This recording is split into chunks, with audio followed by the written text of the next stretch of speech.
Shalom Obracha, mes chers amis, pour une belle histoire de nos sages. Il y a environ 300 ans, exactement en 1750, il y avait un jeune garçon qui est devenu un très grand ami de Hacham, qui s'appelait Rabbi Yonatan Eibshitz, que vous avez sûrement dû entendre. Et donc il a été devenu le rabbin des trois grandes villes, des trois communautés, Altona, Hambourg et Wandsberg. Il était le Rav avec Rabbi Yaakov Amdin, qui était aussi une sommité de cette époque.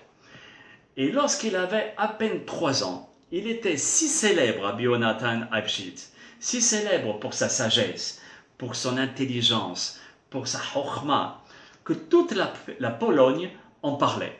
À tel point que le roi était si curieux qu'il se disait « Je veux absolument connaître cet enfant prodige et je veux le voir moi-même ». Donc il envoya une convocation au père.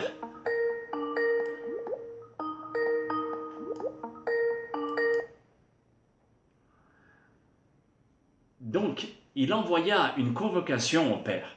Et il leur dit, voilà, je veux absolument que le petit Jonathan puisse venir, d'accord? Parce que j'ai entendu parler de sa sagesse, et je veux qu'il vienne ici au palais, et par son intelligence de retrouver le chemin sans assistance, depuis son domicile jusqu'au palais, traverser tous les labyrinthes et toutes les rues et les villages, je ne vous dis pas, c'était pas simple.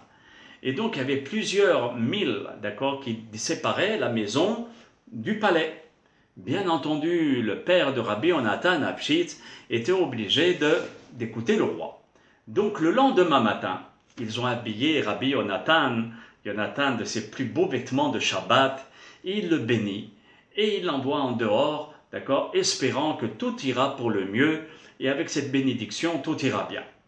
Et c'était un spectacle unique de voir un petit enfant habillé d'une manière élégante, marchant, d'accord, d'une façon assurée, qui traversait les villes et les simtarot, les villages, d'accord, et les rues, comme s'il l'avait déjà fait une centaine de fois. Et après plusieurs heures de marche, c'est sûr qu'il était fatigué, mais il a effectivement réussi d'arriver au palais. Les gardes, ils étaient estomaqués, ils disaient c'est pas possible, le petit a réussi à trouver le chemin. Et donc le petit Jonathan, il dit voilà, bonjour, je suis venu voir le roi parce qu'il m'a convoqué.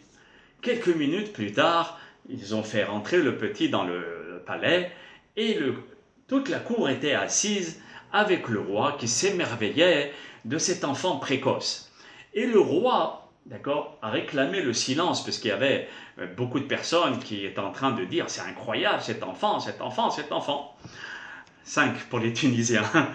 Donc le roi il a fait signe, d'accord, pour que le silence puisse s'imposer. Il pose au garçon la question suivante.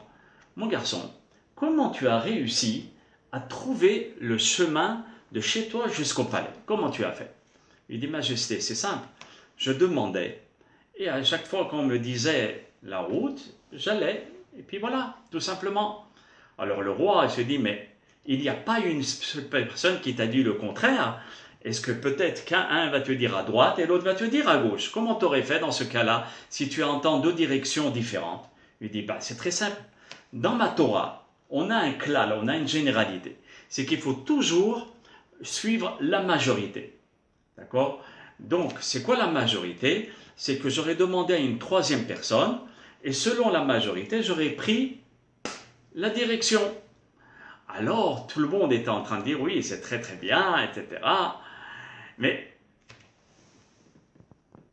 alors le roi, il s'approche de l'enfant, il lui dit, et le visage du roi a complètement changé. Il est devenu très très sérieux. Il demande le silence, et toute la salle était dans le silence. Il s'avança vers l'enfant, et lui dit d'un regard perçant, jeune homme, tu devrais entendre ce que tes paroles sont en train de dire.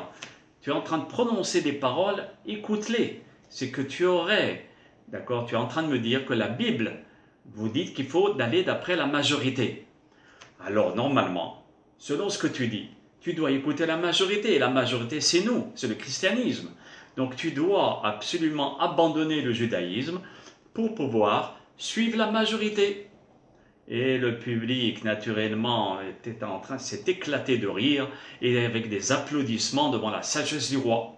Mais quand le bruit s'apaisa, le petit Jonathan a donné une très très belle réponse. Il dit ainsi: « Pardonnez-moi, votre Altesse. » Et c'est sûr qu'il savait comment se conduire devant les rois, même à l'âge de 3 ans. Et quand j'ai dit qu'il fallait suivre la majorité, comme la Torah nous dit, mais c'est lorsque j'étais loin du château et que j'étais incertain de l'emplacement. Donc si un me dit à droite, l'autre à gauche, je vais demander la majorité, et là je vais suivre la majorité. D'accord?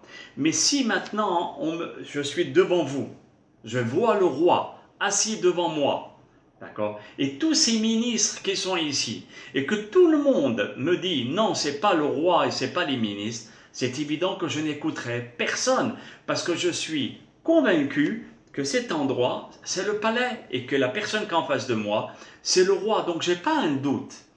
Pareil pour la Torah. La Torah d'Israël, le Dieu d'Israël remplit le monde, et donc la Torah d'Israël, elle nous éclaire. On n'a pas le moindre doute pour aller chercher ailleurs. Donc automatiquement, c'est comme le palais. D'accord? J'ai pas de doute que devant moi, j'ai Sa Majesté. Donc pourquoi voulez-vous que j'écoute une majorité qui va me dire le contraire? Donc à ce moment-là, c'est sûr que tout le public, avec la permission du roi, ont applaudi la sagesse du petit Jonathan. Rabbi Jonathan Abshitz est né en 1690 à Cracovie. Et il a quitté ce monde à l'âge de 74 ans. En 1764, il a été enterré à Altona, près de Pressburg. Ce grand rave a eu beaucoup de controverses, d'accord, par les sages de sa génération, mais c'était un géant et un très grand kabbaliste. Il a écrit plus de 30 œuvres. Et on sait qu'il a écrit plus de 30 œuvres parce qu'il y a 30 œuvres qui ont été publiées. Mais il en a écrit bien plus. Que son mérite, Be'ezrat Hashem, de Rabbi Jonathan Abshitz, Zachar Tzadik Kadosh les Bracha, nous protège et que les enfants d'Israël puissent briller comme cet enfant, Be'ezrat Hashem, dans la Torah et dans la Yirat Shamayim. À très bientôt pour d'autres histoires de nos sages. Kol Tuv, Shalom Shalom.